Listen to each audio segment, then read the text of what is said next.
ನಮಸ್ತೆ ಬಂಧುಗಳೇ.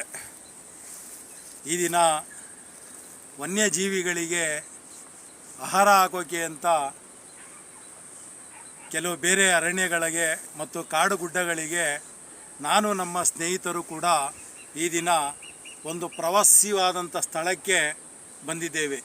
ಹಂಗಾಗಿ ಇವತ್ತು ಎಲ್ಲಿ ವನ್ಯಜೀವಿಗಳು ಪಶು ಪಕ್ಷಿಗಳು ವಾಸ ಮಾಡ್ತಾ ಇರ್ತಾವೋ ಅಂಥ ಜಾಗದಲ್ಲಿ ಆ ಪಶು ಪಕ್ಷಿಗಳ ಹಸಿವು ನೀಗಿಸುವಂಥ ಸೇವೆಯನ್ನು ಮಾಡಬೇಕು. ಹಂಗಾಗಿ ಎಲ್ಲರೂ ಕೂಡ ನನ್ನ ದಾನಿಗಳು ಆ ಪಶು ಪಕ್ಷಿಗಳ ಹಸಿವಿಗಾಗಿ ದಿನನಿತ್ಯ ತರಕಾರಿ, ಹಣ್ಣು, ಬಾಳೆಹಣ್ಣು ಪ್ರತಿಯೊಂದು ಕೂಡ ಆ ಪಶು ಪಕ್ಷಿಗಳ ಹಸಿವಿಗಾಗಿ ಸಹಕರಿಸ್ತಾರೆ. ಹಂಗಾಗಿ ನನ್ನದೊಂದು ಸಣ್ಣ ಅಳಿಲು ಸೇವೆ ಅಷ್ಟೇ. ಏನು ಅಂದರೆ ಆ ಕೊಟ್ಟಂಥ ಆಹಾರವನ್ನು ಅವಿರುವಂಥ ಜಾಗಕ್ಕೆ ತಗೊಂಡೋಗಿ ಆ ಹಸಿವು ನೀಗಿಸುವಂಥ ಸೇವೆಯನ್ನು ಮಾಡೋದು ಒಂದು ಸಣ್ಣ ಅಳಿಲು ಸೇವೆ.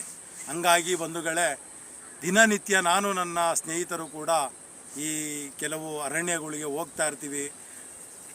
ಆ ಪಶು ಪಕ್ಷಿಗಳ ಹಸಿವನ್ನು ನೀಗಿಸ್ತಾ ಇರ್ತೀವಿ.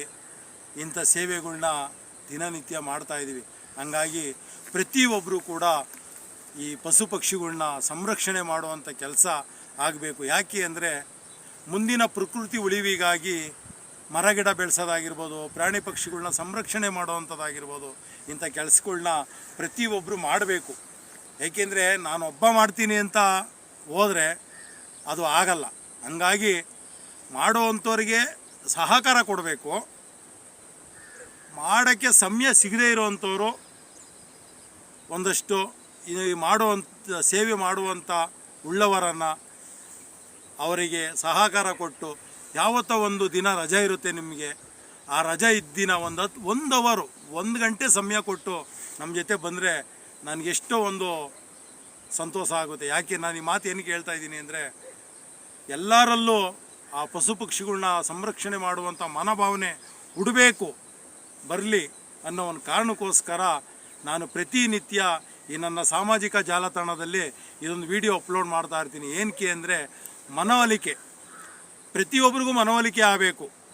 ಪ್ರಕೃತಿ ಕಾಪಾಡುವಂಥದ್ದು, ಪ್ರಕೃತಿಯಲ್ಲಿರುವಂಥ ಕಾಡು ಪ್ರಾಣಿಗಳನ್ನು ಸಂರಕ್ಷಣೆ ಮಾಡುವಂಥದ್ದು.